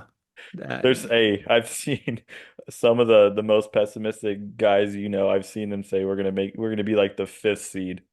I've seen some people that are like, these 10 teams are definitely better than us. And I'm like, in what world? Like, you can't say we should have tanked for all these guys and then all of a sudden those guys are trash and not leading to winning like Wemby. Like the San Antonio should be better than us if Wemby's healthy. Like, if not, stop complaining about tanking Yeah, because like, that's the number one thing is you can't have it both ways. You can't say we should have tanked for even guys like Scoot Henderson, um, and Brandon Miller, guys like that. You can't say we should have tanked harder for them, and if they're not going to affect winning to the point to where they're not going to be better than us. Like at some point, you gotta pick a side on one of those things. So yeah, if you're talking out of both sides of that mouth, like you're just wanting to be complainy. So exactly. Like if you want to tank so bad, then guys like Cade Cunningham should be stepping up and getting more wins than us if we don't have that guy and they have that guy and they've been tanking for 5 years. Like I need to see something, or else you either over exaggerate how much one of those guys can change the franchise, or you just want to be pessimistic about our season this year. all right, all right. We're gonna hit the draft question last, but one NBA take or prediction that you want to plant a flag in and claim? Do you have one? I actually have a couple. I have a couple. I will say if I just have to pick one, um, I don't know. I'm not getting too wild with it, but This doesn't have to be wild. This is just okay, like, hey, I want to be in the initial public offering on this take here. I want to put my sure. I think I just think the 76ers are going to be better than we think. And I okay. think the Memphis Grizzlies are going to be better than we think as well. I think so too on Memphis. Philly, I just weird things always happen to them, so I don't know. They do, but I think this will be the year where they get the 1 or 2 seed, win, I don't know, 60 games or something. And it's like, oh, well, of course they should have, right? But I just think this is the year they win a ton of games. Or even just have Joel healthy in the playoffs would be like Oh, it'd be monstrous for a them. huge win. I And think, Memphis, I do think could bounce back. You haven't heard Jaw's name, which is good. Like you haven't heard him oh, being for sure. And one that's not very popular. I don't think Houston's going to be as good as people say, but Art. Calm down. That's my take. oh, my bad. I'm jumping in here with the Houston Rockets are phonies, Yeah, complete phonies and frauds. They made hay in Mickey Mouse March. Jalen Green has done this before where he has a hot month and whatever. Like, I don't think they're horrible, but all this, like, oh my gosh, look how stacked they are. and And look I'm how like, smart they are, and look how I don't even think they like Alpi that much. Like, they're kind of like, had some like weird trade rumors. He hasn't been extended. Jalen Green's not going to get extended. Like, the delta on that contract is too much. I think they relied on a lot of their vet production. Like Fred VanVleet was huge for them. And I think, if he kind of tails off or if he has an injury plagued season, like Cam Whitmore's nice, but like he's a scorer and that's about it. Um, Tari Eason's nice, but like none of these guys are, and like Amen Thompson might be amazing, but he also might have a fatal flaw as a ball handling wing or guard that he can't shoot like at all. yeah. And so that's a Oh problem. man, there's some wild takes about the Rockets. Like I and I don't know if that's the consensus around the league, but just from like Jazz fans in general, that we just wish we had everybody on the Rockets. We just wish we were the Rockets. There's been a lot of Jazz fans, but it's also like national media. Like guys are like, man, let me list these guys off. And I'm like, Alpi's nice. Like Şengün's nice, but like he's flawed. Like he's got multiple flaws that he's got to work on if he's going to be that guy. And you kind of have to like, you're pigeonholed into a style of play if he's going to be full Alpi. And then you've got these guys that can't shoot. Jabari Smith is nice, but like, But like none of those guys really have shown me that they are the guy to take them to that next step that people think is going to happen. Like they're all fine, but none of those guys have they shown you anything that you or given you any promise that you think one of those like guys are going to become the guy, become a top 20 guy? Thompson shows flashes. He's the guy that if I had to bet, like if you said, oh, they have a top 20 player on their roster, I'd probably bet Alpi. Like maybe he shoots and he becomes like mini Jokic or something like that. Or the defense improves or whatever. I'd probably bet him, but then maybe Thompson. But I So, don't think so either of them are good bets at all. right. And Thompson's the guy we've seen the least of, so it's like that's kind of proves the what I'm kind of trying to say about the other guys, but Yeah, and I just, the list of guys that would have figured that out if they had a great jumper is long. I don't think they're bad, but I think they're like 30-ish wins and like what's wrong with the Rockets and like I don't think they taken the next step at all. I think no. they look I very think similar they're to last like year. in my head I'm thinking like 9, 10, 10 seed, maybe even lower. Now, our boy Reed is going to be really functional and good for them. For sure. Um, but he's also a rookie and, smaller, so I don't know that he's like star. But they still kind of need the dude. I think Udoka will like smooths over some of the flaws of that roster because he's a good coach that gets guys to play hard. But I think he could also burn guys out. Um, Well, they just have a ton of guys. It's like they have a ton of guys that need a lot of minutes too. in the Yeah. same positions as well. Yeah, that was my literal like hot take of like I've had enough of this team already and the way that they're And talked the season about hasn't even started. I because they totally haven't done agree. anything.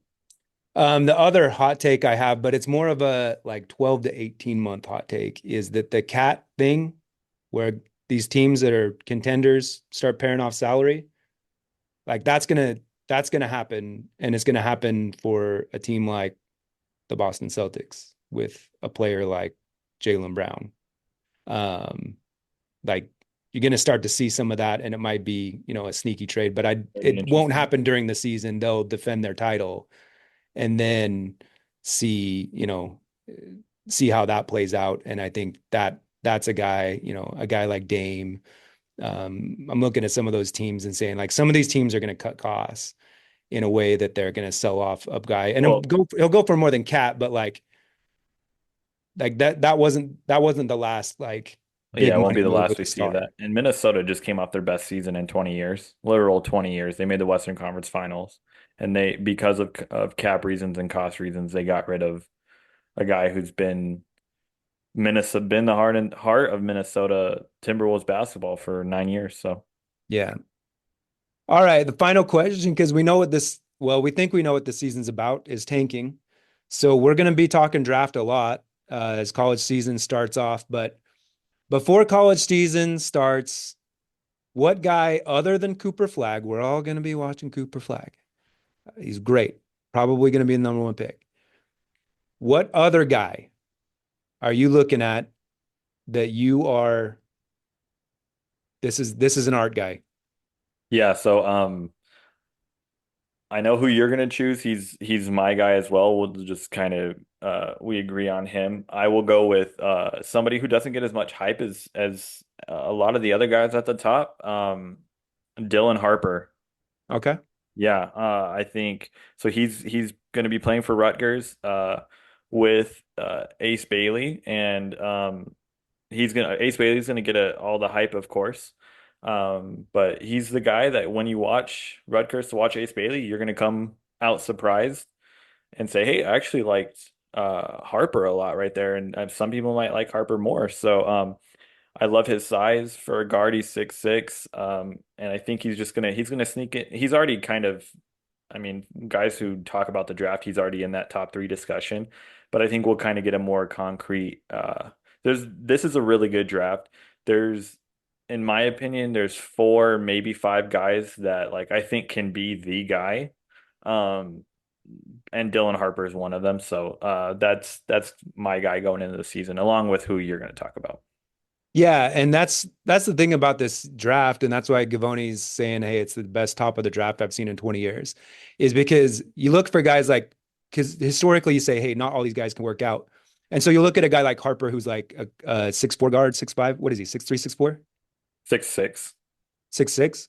Yeah. I'm gonna say 6'5". Um, Yeah, I mean, we've just based off of what I'm looking at right now, but yeah, yeah. And you're like, okay, well, that would be the guy I would pick that maybe he's going to bust because, he's a guard, this mold, whatever. And then you watch the tape and you're like, well, I don't know about that. Like, how's this guy going to bust? Like, he's good shooting. He gets to the rim. Like, anyway, the guy that we both loved. Um, and I'll give a bonus guy at the end for the opposite reason of why you should be watching him. But the guy interesting. we both love is VJ Edgecombe. He just like when he was playing in the Olympics in the qualifiers, the team was looking to this young kid to be their best player, and he just seems to have like that dog. He's a wing. The shot looks great. He has a high motor. He gets where he wants to go. He seems to have some in between game, and he just seems like one of those guys that has it, and has the dog and has the leader. And like when grown NBA players are looking at this young guy and saying, "Okay, you're our best player. You're going to be our leading scorer in the Bahamas." It was the Bahamas, right? Yeah, and guys like DeAndre Ayton and stuff Buddy are Hield. yeah, They have NBA players on that team, and he was their best player. And and like he's if you watched it, you were like, "Oh yeah, that guy's 18, okay." And so I think he's going to be a guy that everyone's going to want to pay attention to. And I think he could be the consensus number two guy by time draft comes around. But people love Ace. And so, There's people like I think it's cooled down a little bit there, but there was people saying they prefer Ace over Flag well, even. and then there was like some weird vibes around like the way they would talk about Ace, like almost like Wiggins or something. And like he doesn't have that mental mindset at all, it seems. And so, like, I think we're obviously looking for holes, but there's four or five guys up there. Traore is kind of the other guy in that top five mix. But for the He's Jazz, like if they came away with Edgecombe, Flag, Bailey, or Harper, which might be a little bit of a wonky fit with Keontae if Keontae's a dude, but you figure it out. Like uh, I'm over the moon. Yeah. Yeah, I would even say any five of those guys. So throwing Traore in there as well. Mhm. Um, I think any five of those guys, and then I do like Hugo from Real Madrid and stuff. But Mhm. I think this is as of right now, I would say this is a five guy draft as far as like, and of course this could sound crazy and in a couple months even there could be like two or three guys only that really are standing out and maybe Harper or Edgecombe don't look as good in college or something, but I definitely there's five guys I would be just stoked to come away with from this draft, and that's not even an exaggeration. All right, you ready for my other guy we should watch? And I know most Jazz fans will be watching him, I know who it is. Go ahead. but it's for the opposite reasons of why you would watch a guy. Like you watch a guy because you want him and you want the Jazz to get him. But the guy that they should watch is Igor Demin for Brigham Young University, an establishment in Utah. And it's not because I don't think he's a good player. Like I think like I like the idea of Igor. He looks like a good player. He might be, a top 10, top 15 guy. But you got Ryan Smith, whose second job is the GM of the Brigham Young University basketball team, and he's close with these guys. And if you're sitting there with like the sixth pick, you're telling me that Ryan's not going to be like, well, why are we taking Hugo over Igor? Like, let's just take Igor. As long as Igor has a good enough season to justify that, I could see that. But I think there has to be this middle ground where we can where people can be super excited about BYU getting a top prospect like Igor and also not hype him up to the because I've seen people say, oh, well, you even throw Igor into the top six mix even or something. I'm like, let's settle, let's watch him play some games first.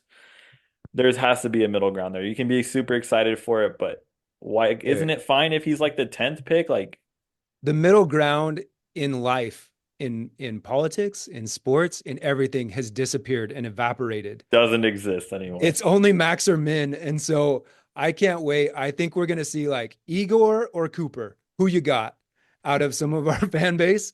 If he's decent, if he's like flames out or whatever, like obviously people won't be ridiculous. Well, it's still ridiculous to say that, but they're going to be people like tell me Igor, tell me how Igor is any worse than Cooper Flag. We should want Igor over all these guys. Yeah, it's okay that we if we end up six or seven because we'll just take Igor there. Landing at Right. six or seven and getting Igor is better than landing at three and having to pick like Edgecombe. That's what I people are don't gonna say. I don't think Igor, yeah, okay, yeah, That's yeah. what you know what I'm saying. People are gonna justify it I so don't bad. think anyone outside of Utah would have the sixth pick and take Igor unless he explodes. Like maybe I'm gonna be the guy that's like Igor or Cooper. Who you got? Could happen. It could. I'm more of It, a University of Utah guy um, in general. I've I I root for both. I don't really care. I famously will just root for whoever for both of them as long like you're in Utah, you're good with me. I know that's not a popular answer, but um, I will root for both the Utes and for the Cougs. So Okay. All right. So watch out for Igor because Ryan is going to be starting the BYU, and maybe it's to set up the AJ DeBasta um, portal from BYU to Utah to the Jazz, but um, yeah, I'm a little worried that we might reach on that guy. I mean, you remember how Jimmer was, Jimmer Who- Mania was like Yeah, we passed on him I though. I yeah. And so anyway, it's going to be a fun, interesting season. We'll kind of keep track of some of these things as we go, and I'm sure you'll tell me all the times I'm wrong. And then at the end of the year, based on the weighted scoring system, I'm going to come out ahead. All right, we'll see. I think we had a lot of good answers there. It'll be a fun season. Just because we're sickos like that, even if we know we're not going to be very good, but there's going to be tons to talk about. And I we'll probably get into some college prospects and players a little bit more than we did last year, just because last year, at the beginning of the year, wasn't really looking like we were going to have a top 10 pick with all the messaging and things like that. But Yeah. And if you don't want to watch the games, you can listen to us and we'll catch you up and let you know what's what. So, completely acceptable. We won't tell anybody. all right. Very good, Art. Appreciate you jumping on. And And yeah, great to be back. Going to be about a 2 hour long episode for you guys, and we hope you enjoy. And as always, follow us on Twitter. Chad is at jpottingaround, and you can follow me Art at Art Takes Note. And it's going to be a fun season. We hope to have you guys listen throughout the whole season. We'll be putting out a ton of jazz content from you or for you, and we'll see you soon.